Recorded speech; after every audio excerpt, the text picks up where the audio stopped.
បាទជំរាបសួរបងប្អូនទាំងអស់គ្នាដែលកំពុងតាមដាន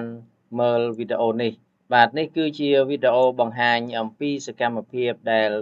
ក្រុមការងារ KT Mon បំពងដឹកសម្ភារៈជូនអតិថិជនដែលលក់ផ្លូវមាន់និងស្លាបមាន់បំពងនៅតាមខេត្តបាទហើយ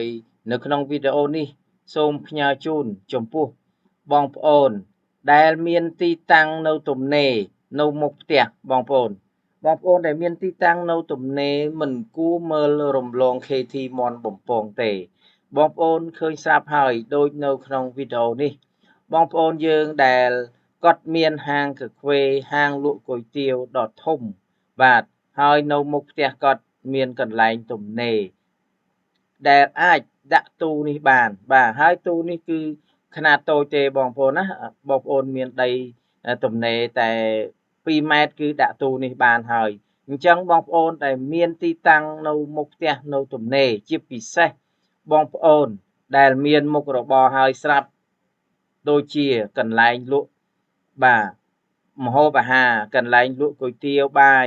បាទកន្លែងលក់អ្វីគ្រប់យ៉ាងនោះពិតជាល្អសមស្របបំផុតសម្រាប់បងប្អូនក្នុងការបន្ថែម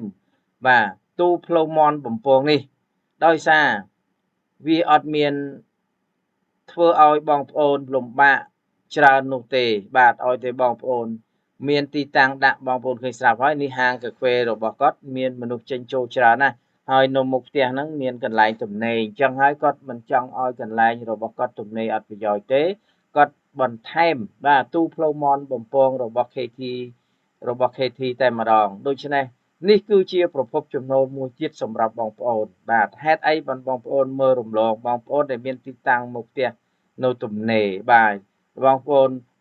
ប្រកបមុខរបរនៅទីនោះស្រាប់បងប្អូនចំណាយពេលមួយថ្ងៃពេញនៅទីនោះស្រាប់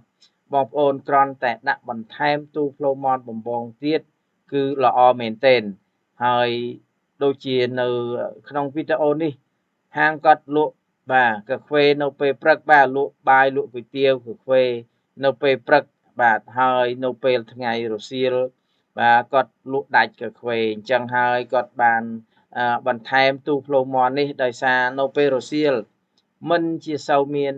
ភ្ញៀវមមាញឹកដូចជាពេលព្រឹកទេហើយផ្លូវមាន់និងស្លាបមាន់បំពងនេះគឺភាគច្រើនយើងចាប់ផ្ដើមលក់នៅពេលរសៀលបងប្អូនណាអញ្ចឹងបើសិនជាបងប្អូនពេលព្រឹកលក់បាយលក់គុយទាវលក់អ្វីផ្សេងហើយពេលរសៀល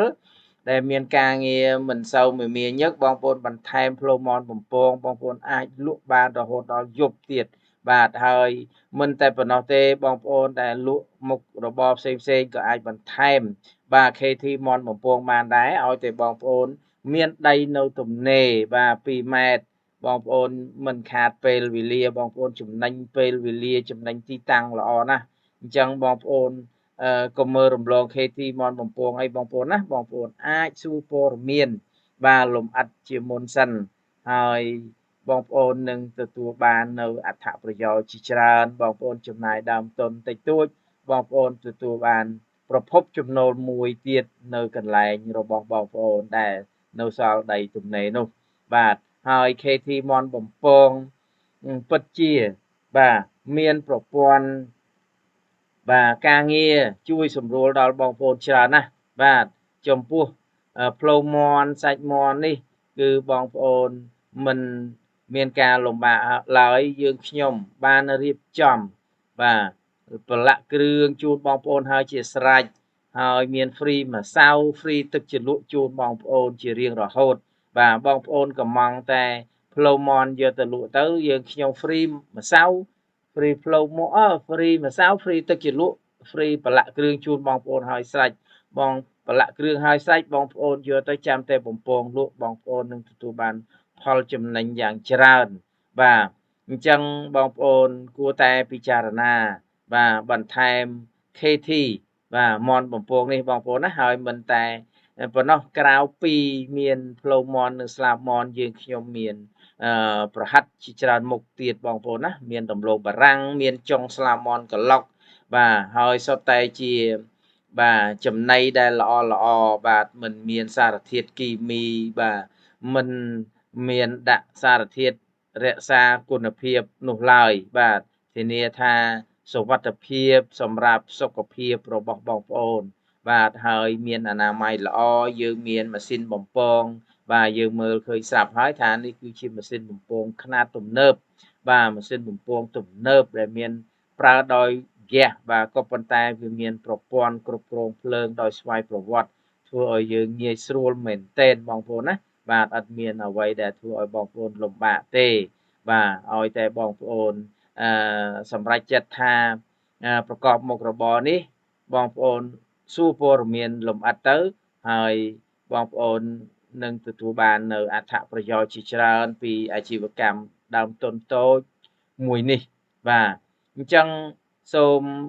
ជាថ្មីម្ដងទៀតសូមរំលឹកដល់បងប្អូនដែលមានអាជីវកម្មស្រាប់ហើយមានដីនៅទំនេរបងប្អូនកុំភ្លេចបន្ថែមមុខរបរនេះដើម្បីរកប្រាក់ចំណូលបន្ថែមបងប្អូនណាបាទបងប្អូនដឹងស្រាប់ហើយថា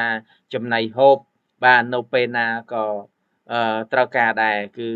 មនុស្សយើងមិនអាចបាទខ្វះចំណីហូបបានទេបាទអ្វីអាចខ្វះបានចំពោះអាហារគឺយើងមិនអាចខ្វះបានទេបងប្អូនណាដូច្នេះហើយ